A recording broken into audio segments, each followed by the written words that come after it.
Yo, what's going on, guys? Sinumatic, and I'm actually just making this commentary because of some stuff I seen on Twitter. I've been seeing it for a while, but I just seen a debate going on with Vegas Jamie. I don't know if you guys know her. I'll try to link her in the description, but she's having a debate with some of her followers about raising the minimum wage, and I see a lot of stuff on there that I don't agree with, and I just want to kind of try to enlighten people on exactly what the deal is with the minimum wage and why people need it increased and how it affects everyone else and all that kind of stuff. All right, so for first of all, everyone seems to think that people that work at McDonald's don't deserve, $10 an hour or anything like that.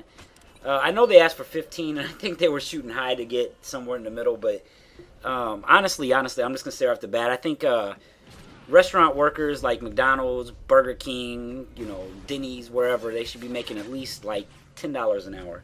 And here's the thing: every year, everything goes up. So whether they raise this minimum wage or not, it doesn't matter. Food's gonna go up, gas is gonna go up, shelter's gonna go up.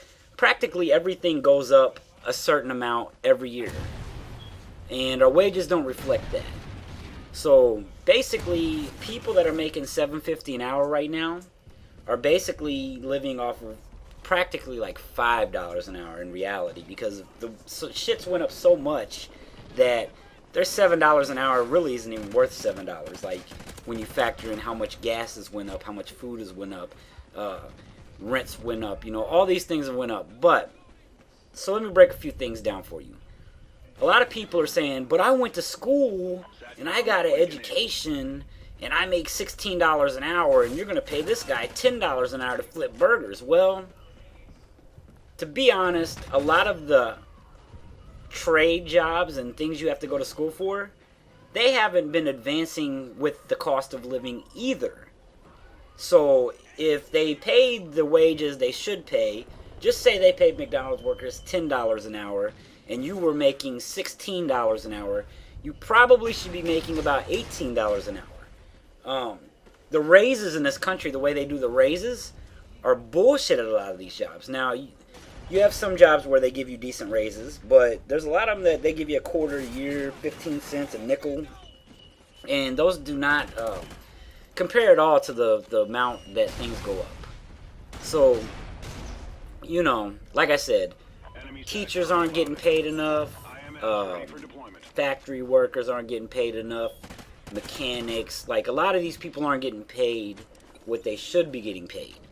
And raising the minimum wage up would bring the poor people that are getting minimum wage, that would help them a little bit, and in return should also raise up the other jobs to a couple dollars or whatever to make them competitive. Now, let me break something down for you guys. Just because someone works at McDonald's does not mean that they're stupid or that they can't get a better job or whatever reason you may think of. But let me say this: not everybody can be a doctor or a lawyer or a mechanic or a TV repairman or work in a factory manufacturing cars. Not everybody can do one thing. If that was the case, then everybody would have nice jobs and there would be nobody to serve your food. Because I'm going to tell you right now, go to McDonald's, go to Burger King, go to Rally's, go to any of these restaurants right now, and probably 50% or more of your employees there are over the age of 18. So don't give me that those are jobs for teenagers to work. Teenagers don't even fucking work. Half of these teenagers don't even want to work. Their parents don't want them to work. So, you know what I mean? Like, teenagers that work at the age of 16 nowadays, most of them, it's because their parents aren't well off anyways.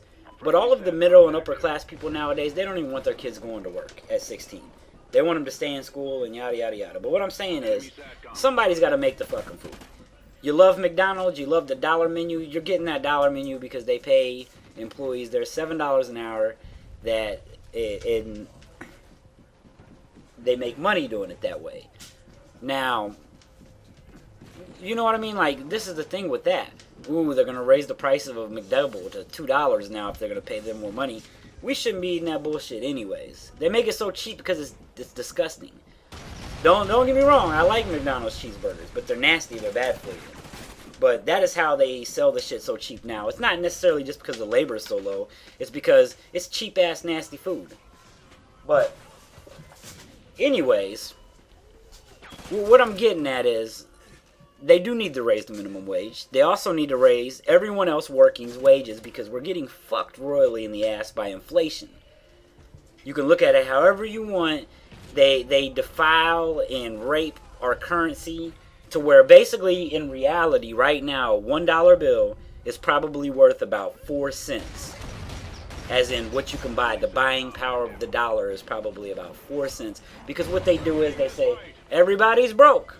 Let's go print $40 billion and throw it in the air, make it rain, and then what happens to that?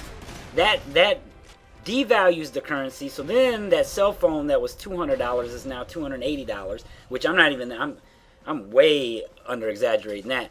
Like right now, if you went to buy a cell phone without a plan, you just wanted to buy a cell phone. They want $700 fucking dollars for a cell phone. That cell phone probably cost about $30 to make, but since they keep fucking with the value of the dollar, they keep raising things. You know, you can, because I'm running out of time here. I just want to go into some older, like some parts of inflation. All right. So back in the 50s, right? 57 Chevy. A lot of you guys have heard of that car. It was a big sought after car. 57 Chevys costed, and I know that I said that wrong, costed.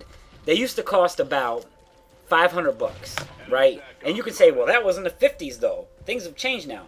People back then made less money, but $500 back then was probably, if you was to break it down, I'd say it's probably in the value of about $7,000 or $8,000 now.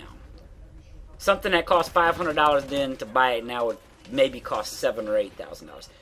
But a car like the 57 Chevy, I would say at the time, the kind of car it would be kind of like going and buying a Mercedes or a BMW. It was the car. It was the big thing. You know what I mean? Muscle cars were big then. Those cars were big then. And how much does one of those cars cost? $50,000, $70,000? Like, you can't even buy a car brand new for under, like, $15,000. And that's a cheap-ass car. That's like a clunker that's going to die at, like, 70,000 miles and blow up on you because it's so cheaply made. But anyways, what I'm saying is, you ever heard the shit your grandpa or great-grandpa, back when I was a kid, we used to go to the movies for $0.25 and get a soda pop and get to watch 2 movies. Well, how much does it cost to go to the movies now? $9 fucking just to go see the movie? Then another $8 or $9 to get a soft drink and a popcorn? Look, they're still not... The movie, they have to pay a lot of money for. That popcorn, it probably cost them 30 cents. That soft drink, it cost them like 2 pennies to make. And they're charging like 400 times the amount of it. But all of these things are caused by... I gotta get off here because the video's in. They're caused by inflation. If you guys are intrigued by this commentary, leave me some comments, some feedback. I might elaborate on it some more in another video. So leave me questions, anything like that in here. I'm out. Peace.